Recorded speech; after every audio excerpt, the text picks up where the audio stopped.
coffee, we'll take it in a couple more minutes. So get a cup of coffee. How do you measure up? We'll begin the recording now. Just want to start with some housekeeping. All of the slides that we will be presenting will be available on SlideShare immediately after this broadcast. We welcome people to ask us questions. Please put in your question in the bottom box called Q&A, and as we go through the presentations, we will address any questions that we see there. Today, we will be tweeting on the topic, and the hashtag for this particular webinar is at the corner of the slide that's shown, and it is SCI Webinar. We love to share research. We are ending up a 2.5-year research project looking at the potential of the supply chain and supply chain effectiveness. This project started 2 years ago when I hired Abby Mayer, and recently we've been working with Arizona State University, and we've been diligently looking at the progress of each of the value networks across the period of 2006 to 2013 and 2009 to 2013. We gave a webinar in June on the Consumer Value Network. In July, we did a webinar on the Healthcare Value Network, and today we're going to talk about the Industrial Value Network. A little bit about us. At Supply Chain Insights, we're an industry analyst firm focused on independent and actionable objective advice for supply chain leaders. We want our research to be used. We want it to become the core of the supply chain discussion. Today I'm joined by Abby Mayer, who sits behind most of these graphs diligently, doing the mathematics and doing the hard work. Abby, introduce yourself to the group today. Good morning. I'm glad to be here. Yeah, so Abby is in Chicago, and she has worked for Supply Chain Insights for 2 years. And Dr. Runger, tell the group a little bit about yourself. Hello. I'm a faculty member at Arizona State University, and we started working with Supply Chain Insights on metrics and summary measures for the data that they've been collecting. You know, it's been quite an interesting journey, Dr. Runger. I remember meeting you at the Informs meeting with my orbit charts, and we've really appreciated all of your help to do this. So today what we're going to do is go through our vision, talk about the history of the work, talk about supply chain resiliency and mathematical patterns, and talk about why it matters, and then what's next. So when I wrote the book Bricks Matter, which was to be a celebratory book of 30 years of supply chain management, I had come from a background of 9 years as an analyst, 10 years selling software, 15 years as an industry practitioner, and I really believed that we had improved operating margin and improved inventory turns, and I believe that all of the conferences that I'd gone to where I'd heard companies talk about how they had improved cost and reduced inventory had translated to balance sheet results. And I was shocked when I started plotting the actual results of the companies that I had worked with, and I found that most companies were not making progress, that they were instead often going backwards. And I started studying this concept of the supply chain as a complex system. Now, many times we talk about complex processes, or we'll talk about increasing complexity, but I really believe that the supply chain is a complex system and that these metrics are very tightly interwoven, and there's a potential of the supply chain in every company and every division that we work with, and that we change the potential of the supply chain by the complexity of the processes or increasing complexity of product platforms or go-to-market strategies, but that companies want the supply chain to be resilient and predictable.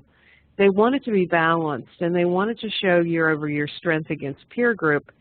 But what we had struggled with when we were doing our research was there had not been an industry study to look at how had companies actually used technology over the last decade, and what could we learn about the potential of the supply chain as a complex system through technologies? Were we making them better? And if so, what were we doing that was improving corporate performance?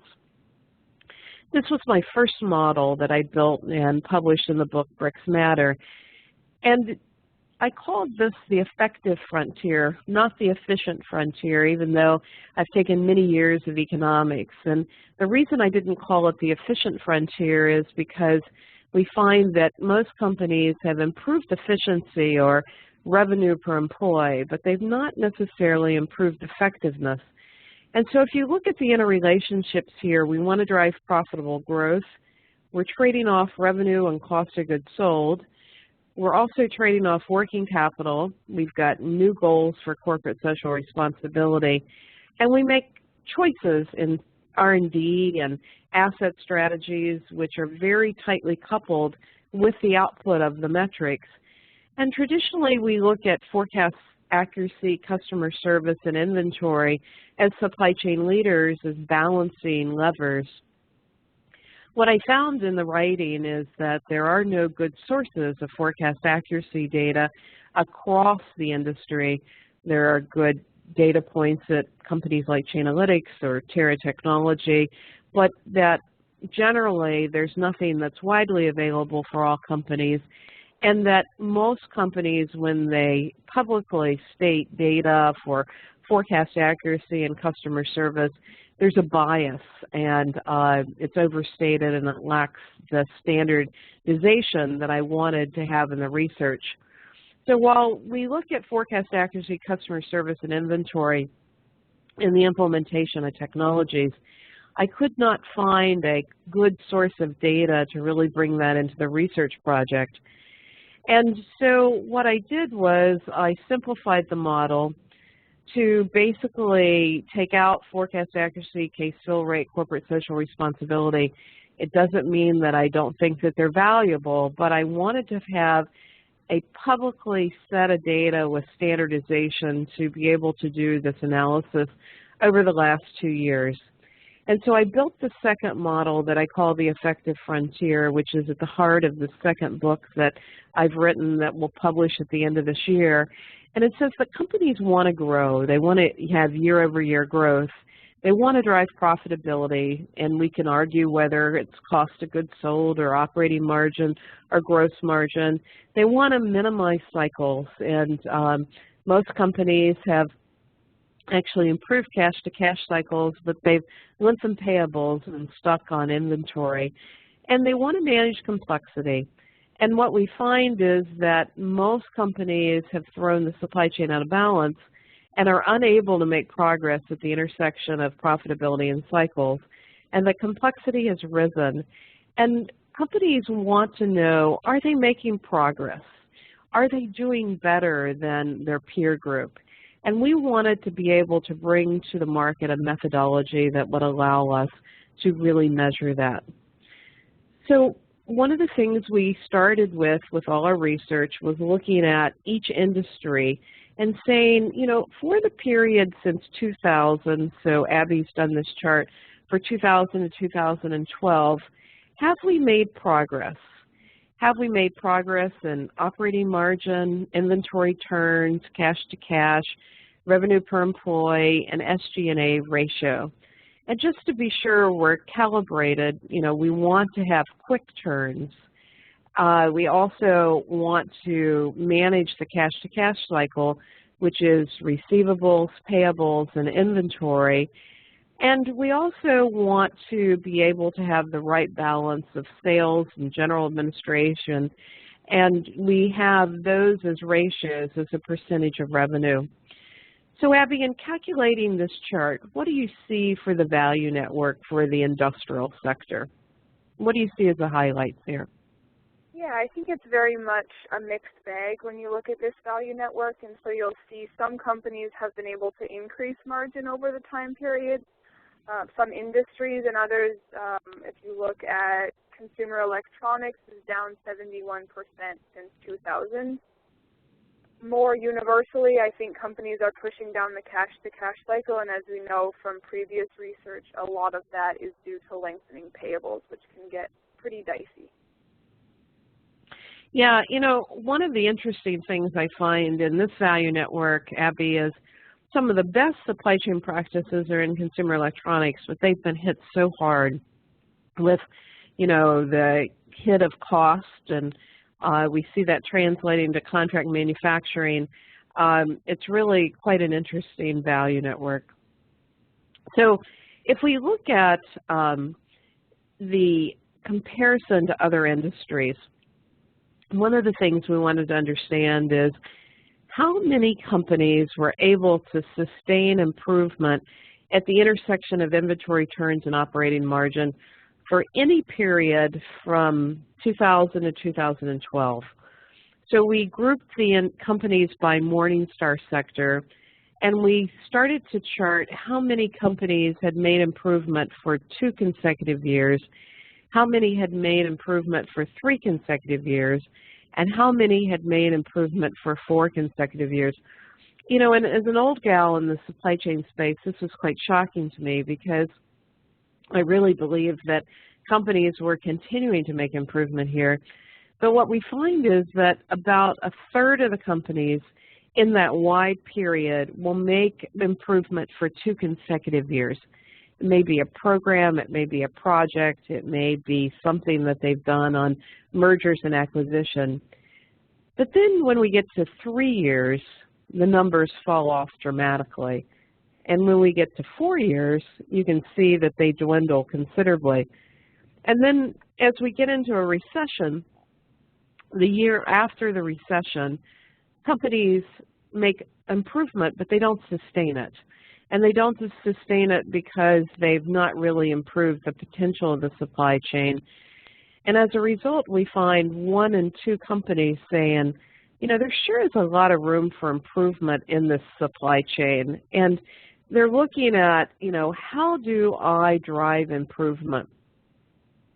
So what we wanted to do was to take 20 years of financial data and start to mine it. So we built a database and we grouped the ratios into growth, profitability, cycles, and complexity. And we looked at ratios as opposed to absolute numbers. And we started looking at what was the progress of companies within a particular industry segment for a particular period of time. And Abby, let's talk about the work that you did here and then taking it to market capitalization. What did we learn here? Sure. So last year we looked at this list on the left-hand corner of your screen, about 15 different metrics that we thought had to do with supply chain and tried to connect those with stock market capitalization performance. So that's the number of stocks, or the number of stocks times the price of the stock. And what we were able to find is that some metrics really had a high correlation. So you can see days of inventory, 88% of industries demonstrated correlation on that metric. And you'll see other metrics, year-over-year revenue growth or return on net assets, even return on assets, have a less strong relationship. So we were able then to say which metrics really matter, and then we started to build orbit charts. And the first time that Abby ever showed me an orbit chart, it was sort of like seeing a modern art chart. But Abby, let's talk through an orbit chart, because an orbit chart helps us to see the pattern of the 2 ratios over time. Abby, walk through the orbit charts. How are they built? Because they're the foundation of the work we're going to talk about on the index. Exactly. So an intern we had, Alex Miles, came up with this idea to look at 2 different metrics. On this chart, we're looking at inventory turns on the y-axis and operating margin on the x-axis. And if you can see the pattern, you'll see where I've marked the year 2000 and the year 2013, and you can trace the performance of Apple over that time period to look at how they're making trade-offs at the intersection of those 2 metrics. The diamond shows the average, and so you'll see over the whole time period from 2000 to 2013, Apple had an average operating margin of 16% and was right at 96 in terms of inventory turns. So, you know, no company that we've studied, Abby, actually has a direct line to the best scenario. In fact, the Apple chart doesn't show nearly the gyrations that we'll see on a lot of the orbit charts we're going to review today. But I think one of the critical factors of the methodology we're going to talk about today versus what I see other companies talk about is the basis of the supply chain index is around the pattern of the orbit chart. It is about how a company makes year-over-year progress at the intersection of two metrics. And when I present the orbit charts of companies to corporate boards, they look at them very strangely because it's a very different way of looking at the data. But the story is in the patterns. And we built the patterns for many metrics for the series of reports, Metrics That Matter. So Abby, talk us through this slide. So this shows the Metrics That Matter reports for about 20 different industries that we did over the course of 3 years, trying to understand which metrics were important to retailers, to pharmaceutical manufacturers, automotive industry, contract manufacturing, to really try to take each industry and take a good hard look at how they were doing and what metrics they should be focused on.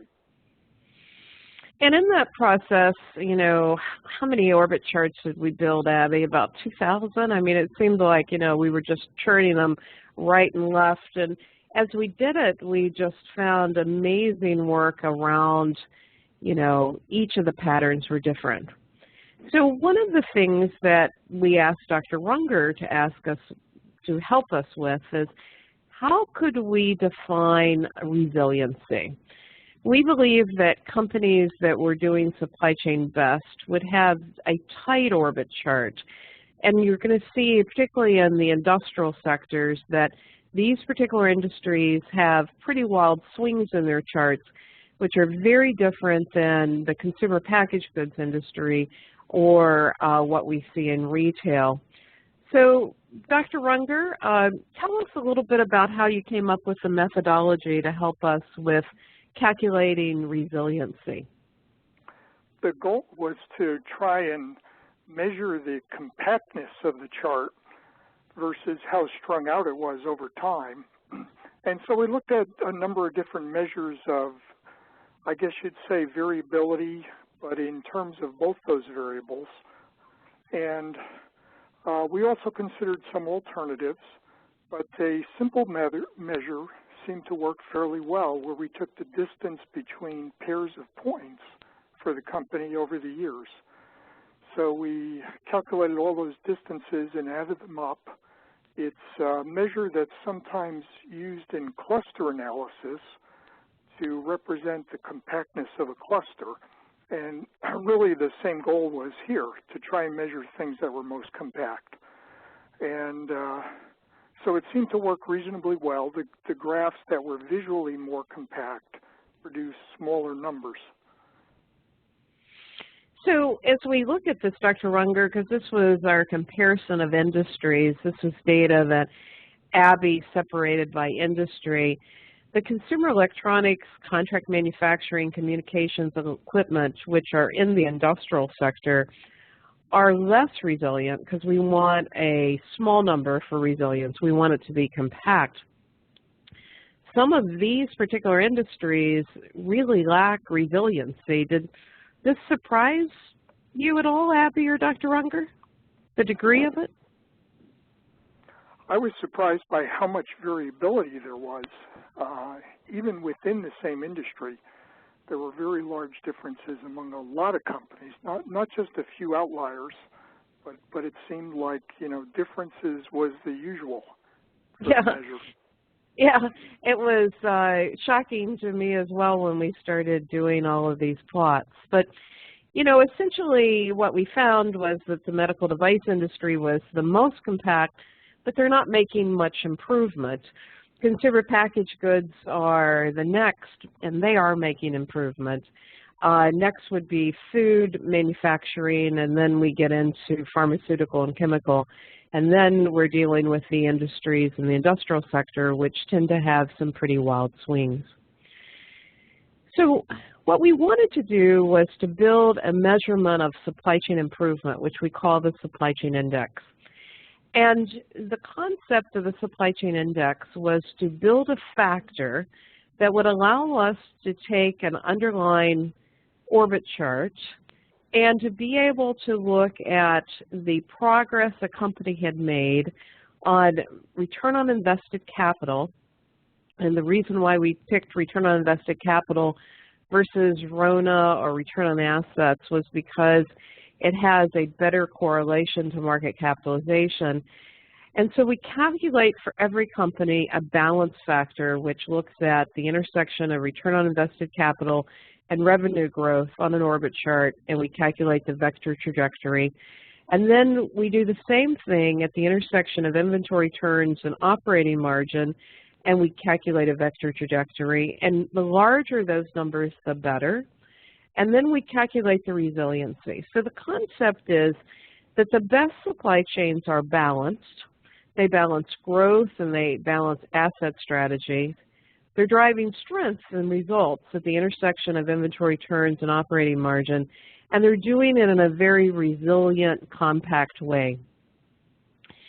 Abby calculates these, and so if we go back to our model, we're working on the effective frontier of balancing revenue growth, operating margin, inventory turns, and return on invested capital. We spent about a year going back and forth about which metrics made the most sense, and when we do custom projects for companies, sometimes they ask us to substitute other metrics, and we can do that. It's just that we wanted to have something consistent so that we could look at how are companies doing within a peer group and how have companies done over time.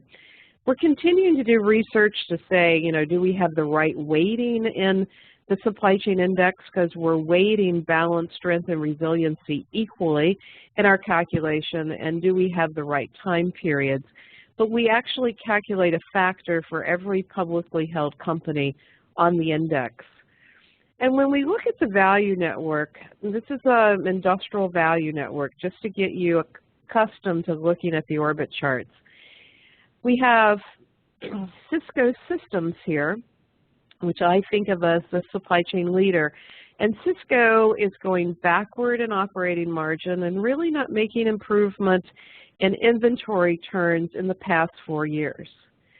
Intel, which is very interesting for their peer group, is actually a company that you'll see is making a lot of improvement on the supply chain index, a true supply chain leader. Samsung is going backwards here, like most of the consumer electronics industry.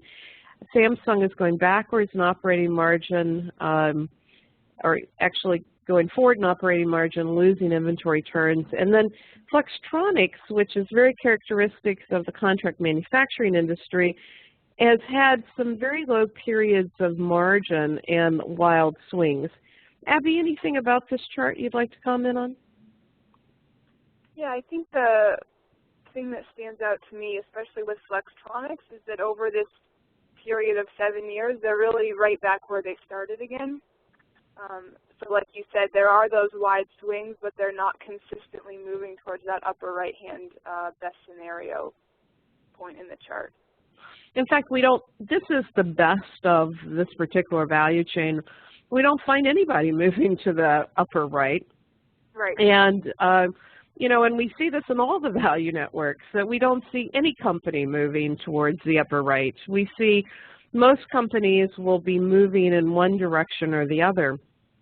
And it's actually quite shocking to me, because I really thought we were making far more progress on this than we are.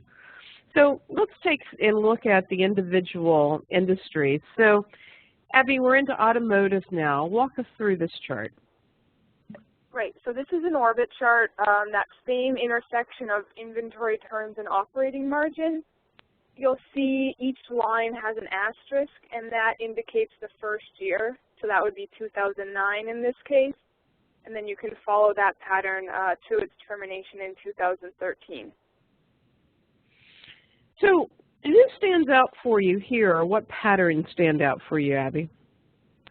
Yeah, I think there's a couple interesting ones. You can see Ford is really overperforming on inventory turns, and we discussed, what's the reasoning for that. And then there's several large manufacturers that really started in 2009 with negative operating margin and have had to move back into the positive reign of the chart. So when we look at the index and the factors, Volkswagen comes to the top. And if we compare Volkswagen to the peer group, they're not outperforming on the peer group, but they're making the most improvement. So talk through this with us, Abby. Right. I think that's the critical distinction, is that sometimes you'll see companies on the orbit chart who are, very far away from their peers, but they're not necessarily coming up as number one on the index rankings. And that just goes back to the fact that the index is really based not on current performance, but on improvement versus that starting year. So it's a little bit like The Biggest Loser. The guy that, is the fattest guy will lose the quickest weight off the scale, right? Whereas somebody that's really lean won't make as fast a movement, but it's a measurement of relative improvement. Now, Toyota is, in the middle of the pack here, 2006 to 2013. But when we look at the next year comparison, which is 2009 to 2013, which is a different comparison, Toyota falls on the list. What's the reason for this? I mean, I think about Toyota as a leader here. What's your view here, Abby? Yeah, I think a lot of people are surprised by this, and I was as well. I think it really goes back to the quality issues that they dealt with recently that's reflected in that narrow 2009 to 2013 time period. Right. So they had a lot of quality write-offs. And, it's interesting because we can see one hiccup really cause a big change in the rankings on the supply chain index, as we can see in the Campbell's case study that we posted today. So, all right, let's go to the automotive suppliers. Now, these automotive suppliers, and this is the orbit chart for the period of 2009 to 2013, almost all automotive suppliers started that period out of a recessionary period, and they're almost all making improvements, but it's on a single plane. What do you see here, Abby? Right. I think all of the improvement is, like you said, one-sided, and it's just that operating margin that they've all been able to push forward over the past couple of years. And a lot of that's through diversification of, who they're actually managing. And then if we look at the automotive suppliers, any insights here? Yeah, I come back to this again and again with a lot of companies in this value network, is just how often I see negative factors under that balance ranking, regardless of which industry or which time period we look at. A lot of companies within the industrial value network have struggled on that balance metric. Yeah, and that continues in 2009 and 2013. Any thoughts here? Yeah, I think, balance is even more of a problem in this smaller time period. You can see those numbers are really negative, minus 1.24 for Continental, and Johnson Controls is right there as well. Now, Abby, why is that? I mean, the automotive industry is growing. Is it not utilization on return on invested capital? Why is that? Yeah, I think there's still a disconnect between some of the automotive manufacturers and their suppliers, and there's not the collaborative approach that you really need to pass on some of the growth that the large OEMs are seeing to their suppliers. So let's continue. Consumer electronics. You know, Apple is definitely an outlier. So Apple's over here on the orbit chart in light green. You know, of course, the asterisk shows where they're beginning the period. They're an outlier to their peer group. And when we take Apple out, we can see, you know, with greater granularity, the other companies in consumer electronics. Abby, what do you see here?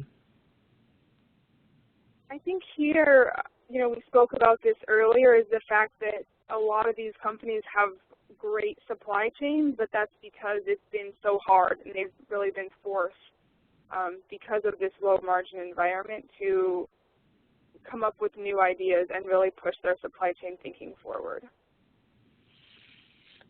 And, you know, if we look at these particular patterns, almost every company is going backwards in operating margins. And while we're making some improvements in inventory turns for some, you know, it's a backward pattern. So the question is, you know, how do you judge who does it best with these kind of patterns? And so let's talk through this particular analysis, Abby. What do you see here? Yeah, I think the first thing I noticed is that even though Apple was right up there and really outperforming, they're really right in the middle in terms of the index rankings for both 2006 to 2013 as well as the shorter 2009 to 2013 time period. I think there's also interesting patterns in terms of how companies of different revenue sizes are performing. So sometimes those smaller companies actually have an advantage over their larger peers. Mm-hmm. I find LG and Samsung, you know, in my prior analyst role, I always had thought that Samsung had done far better than LG. And if we look at LG's plot here with this upward and versus Samsung, LG is actually outperforming you know, Samsung here on progress. And, you know, here again, you know, when we look at the more recent time, what do you see here, Abby? I think, you know, actually Apple falls lower in the rankings, and right at the top are, again, some of those smaller companies with really small revenue values, but that have been really able to balance the three components of the index. Yeah, and so, you know, a lot of times, you know, people will hold up a particular company as doing everything well, and, you know, what we see is that, you know, there's some pretty wild gyrations. So if we take the semiconductor industry, again, we've got Taiwan Semiconductor as an outlier here, and they have a different business model. And then when we look at the actual companies in the semiconductor industry, here we see some movement towards positive operating margin. What strikes you here, Abby? I think the thing that jumps out at me from this chart is just how messy it is, how wide some of these patterns are. And then from that, I would expect to have pretty high resiliency numbers when we quantify that. Right. And so when we look at the semiconductor industry and this supply chain index, tell us what you see here in the chart, Abby. What did you find? Right. Here you can see that Intel actually comes out on top, and that was not just because they outperformed on strength or on balance, but I think it really takes a good performance on all three components of the index to be able to come out as that #1 company.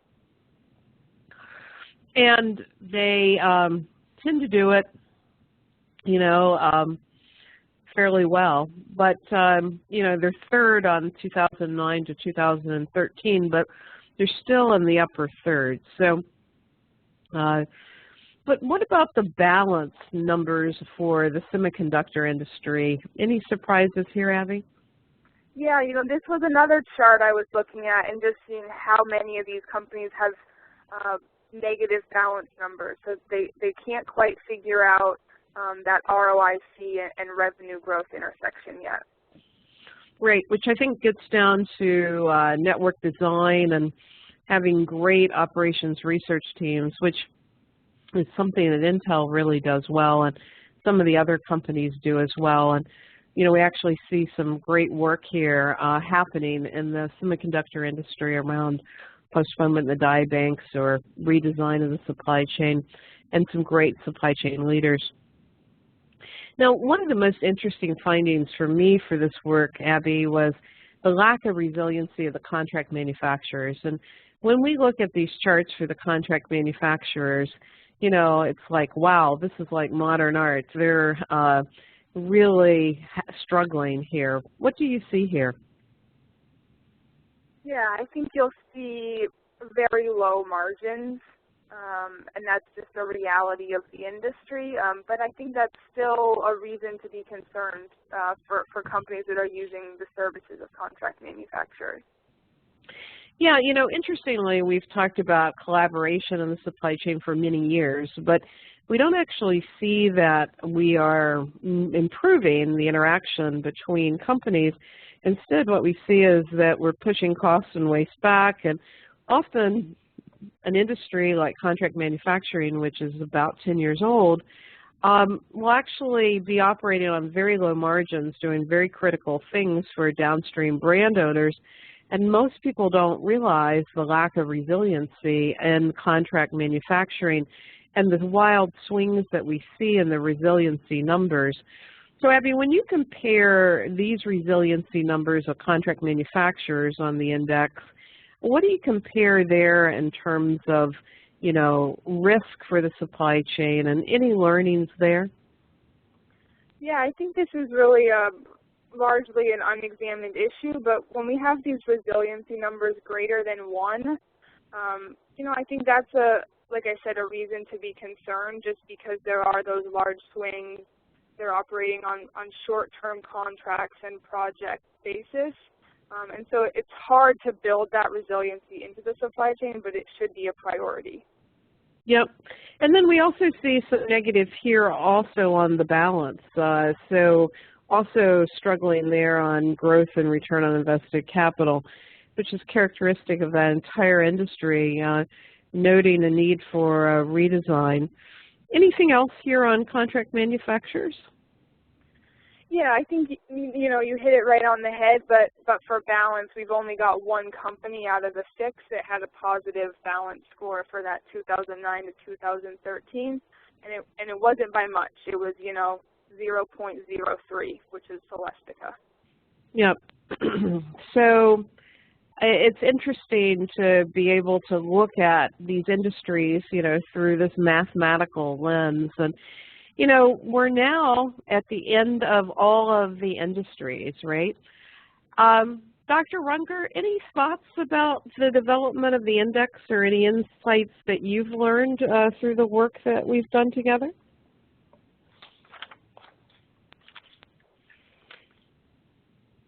Still there, Dr. Runger? I'm sorry, is that better? Yeah, I can hear you. Yeah. Okay, it's been an interesting process to summarize a lot of data and a lot of diverse companies and industries. And, you know, I think we have more work to do on trying to put this together in some novel ways. We also had to work around the Great Recession, which, you know, is expected to make changes in the numbers. And so we looked at different time periods, you know, prior to, during, and after that, the recession years. It's kind of interesting, though, because, you know, you don't really see, in some cases, dramatic differences before and after the recession. You know, good performers seem to perform fairly well. And I think there's still a need for improving the analytics and trying to combine the metrics into sort of meaningful summaries that, you know, that really provide kind of insights in a relatively brief scorecard. Yep. And I think it's a great start here. And I think as we continue to work on this in some novel ways, it'll get more interesting. I agree. We actually had tried to do some linear work, and I found it interesting, Dr. Runger, that the relationship between the metrics is actually nonlinear, and I'd like to pick up that work as well.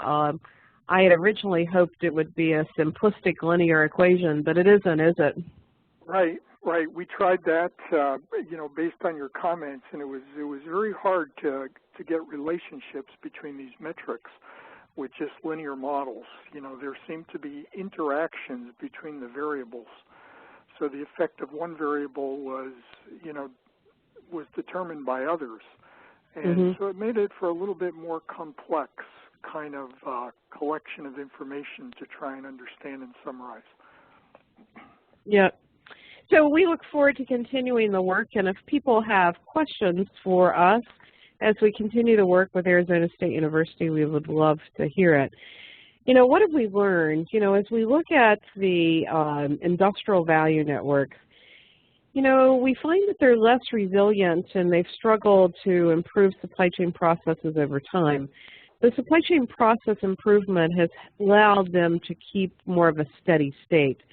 Some of the best supply chain planning processes, which are in consumer electronics and semiconductor, have actually allowed them to buffer or to weather some of the major storm that they've seen in decline of prices. But patterns matter, and we see supply chain happens over time. You know, the contract manufacturing lack of resiliency and, you know, what we're seeing there, I think calls for us to re-examine the extended value network. We don't see that any real progress is happening in the extended value network across trading partners. Instead, we have more of a buy-sell relationship. There's some great case studies here that we'll be highlighting, and in 2015 we'll be writing a book around supply chain leaders. And what we're doing is we're taking supply chain performance, or the ability of a company to perform better than its peer group on inventory turns and operating margin, and also improvement in the supply chain index, to write case studies for 2015, and some great case studies with Cisco Systems, Intel, and LG in this particular peer group. Abby, any other thoughts on what we've learned? Yeah, I think one of the most exciting parts of the work is, like you said, really connecting the financial analysis with the stories that we hear from supply chain leaders to help us understand, you know, what happened to inventory turns, that it went sharply up in this year or that it went down in this year, and understanding what effect the recession has or M&A activity. So that's been really interesting for me to see as well. One of the things that I have learned, and I've been in the supply chain industry for 3 decades now, and we made a promise 2 decades ago that we were going to implement technologies, and the technologies were going to improve inventory turns and operating margin, and I don't see it. And that, you know, the struggle of companies year over year with these patterns, you know, I don't see that we have best practices. We can argue that, you know, it helped us to mitigate some of the impacts of what was happening on complex processes, but the management of a complex system and the implementation of technologies to allow us to drive the kind of improvements that we promised, I think still lies ahead. And I think what we've got to do is learn from the past so that we can move forward and really use this as a baseline to judge supply chain improvement. So next we are going to be revealing the companies that we admire, which will be inclusion of the Supply Chain Index plus the performance data at our Global Summit. We hope to see you there. It's 38 days away, and a lot of the work that we have done on the Supply Chain Index will be in the book Metrics That Matter that is scheduled to publish in December of this year. And we hope to see you there to continue the discussion on the Supply Chain Index, the companies we admire, at the Global Summit on September 10th and 11th. And we hope to see you there. Thanks very much.